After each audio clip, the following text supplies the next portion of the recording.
Joining me now to discuss some of the latest developments as it relates to not only the most recent indictment of former President Donald Trump, but also what he expects moving forward, potentially with the 2024 presidential race and much more, is Anthony Scaramucci, the former White House Director of Communications. Thanks so much for making the time. Well, Wyatt, first of all, it's good to be here and congratulations on your show. Thanks so much. Let's just start out with the announcement recently, a couple of announcements, particularly former Secretary of State Mike Pompeo, who said that he will bow out of the race, potentially running for president. Senator Tim Scott from South Carolina said that he is considering a bid for president. Obviously, you have former President Trump already announced that he's running. Former South Carolina Governor Nikki Haley is in the running. What do you make of the current and some of the potential candidates who will take up the 2024 field? Well, it's interesting. You've got two South Carolinians in the race alongside of Donald Trump. I guess what I would say is that Secretary Pompeo is a very competent person. He's incredibly smart, engaging, and my guess is that he could make a great president. And perhaps he didn't think it was the right time for him. As it relates to Donald Trump, I have a little bit of a contrarian view. Whatever my personal feelings are towards Mr. Trump or my evaluation of his competency, I do think that he's going to have a hard time this time because his family they do not appear to be committed to the race. Jared and Ivanka don't want to go back to the White House. I think his other children are perhaps somewhat, at least they've expressed some ambivalence towards this. And whether people like me saying this or not, Mr. Trump does have an attachment to his family. He ran the Trump Organization with them. He ran the reality show with them and parts of the White House with them. And so without their support, it's not clear to me that they'll stay in the race. Moreover, he has one indictment right now in New York State or the city of New York. He will likely have another indictment that he's facing in Georgia. There could be issues for the former president related to the January 6th.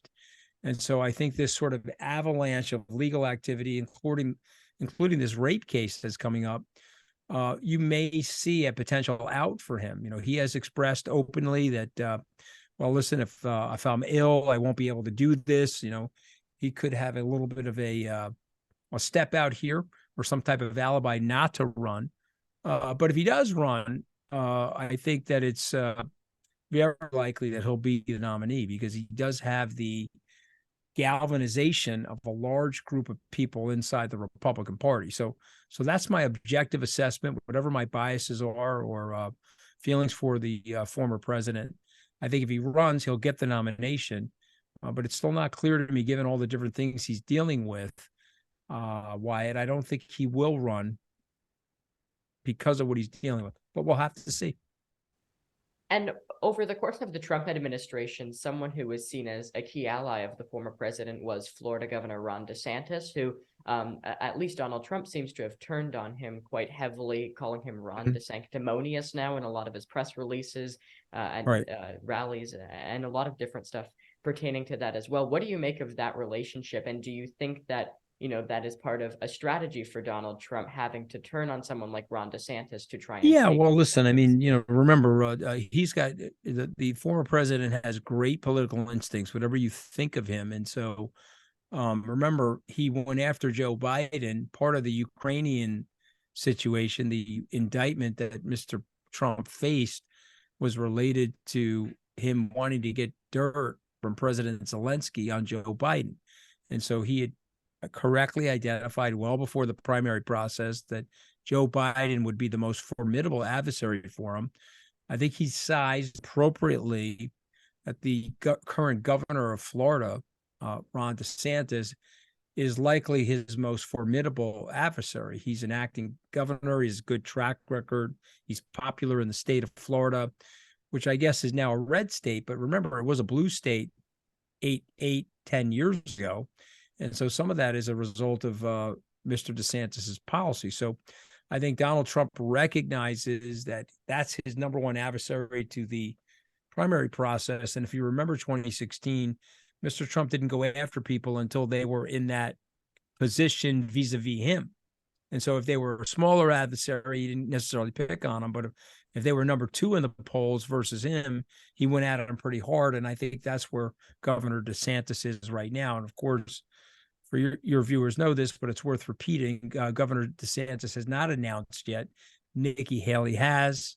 Looks like Larry Elder. I don't know if you remember that name. He's a radio talk show host. He's announced his candidacy for the GOP presidential nomination as well. So we'll see. The field right now, I don't think is perfectly formed. I think there'll be other announcements coming shortly. And I mean, one key thing is that a lot of the people who have announced for 2024 on the Republican side have not really come out and said anything too harshly against former President Trump. Why do you think that is? Well, I think their political consultants have told them that they need Trump's base to win. And I don't think they want to do anything alienating to Trump's base. And I think that they're hoping to have the cake and eat it too. They're hoping to have Trump's base and potentially some pivot to some level of moderation to grab some of the more moderate Republicans or perhaps some of the independents to win the presidency. But I don't think any Republican that's in the field right now thinks they can win the general election without Trump's base. And so not attacking Trump in their minds is a good strategy, because let's say he drops out for some reason, they can point to the fact that they've never attacked him, and they can try to go to that base to get some residual support. And obviously, former President Trump was recently indicted by the Manhattan grand jury. Do you think that will harm his campaign in any way? And if so, to what extent?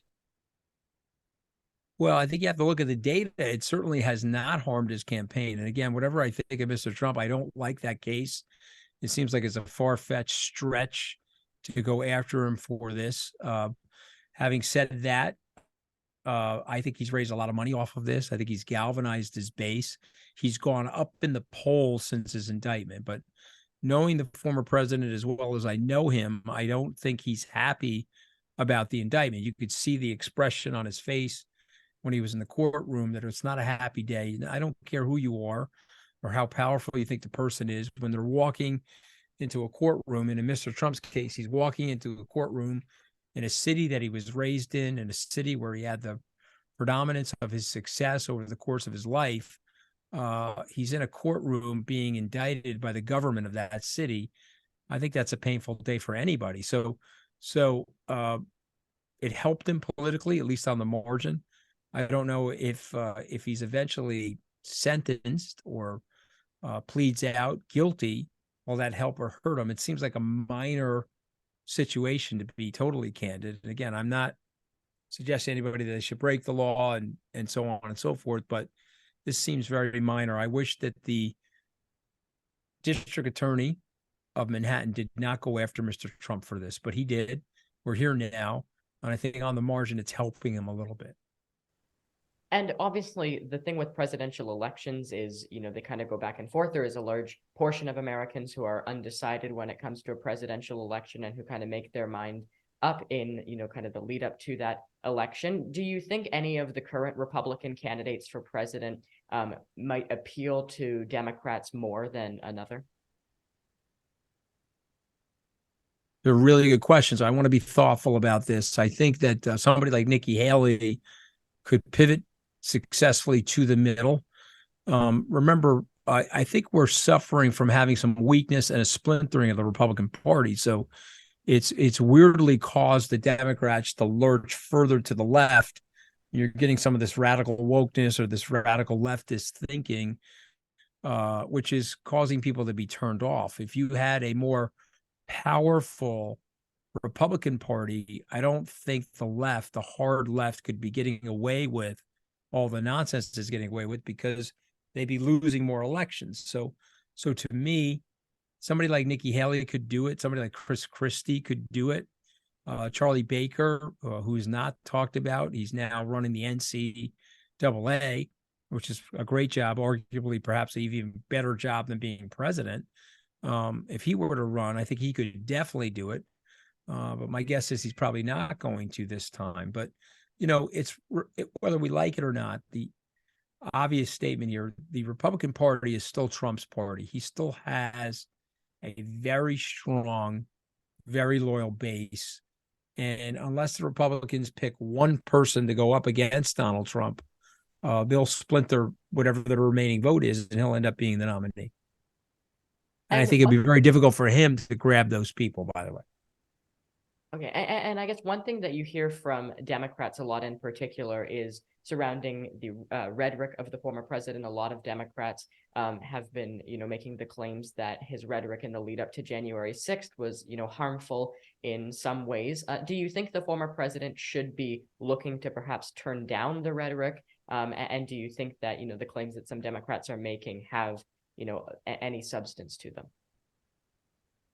I mean, you're asking really, really good questions. And yeah, so I think the rhetoric, I would love to see the rhetoric turned down. I'd like to see less rhetoric and more substantive policy debate, more substantive policy discussion. But unfortunately, the electorate has been conditioned for rhetoric, and the electorate is primarily voting on emotion, probably less fact-based analysis. They're probably voting more on feel than they are on substance.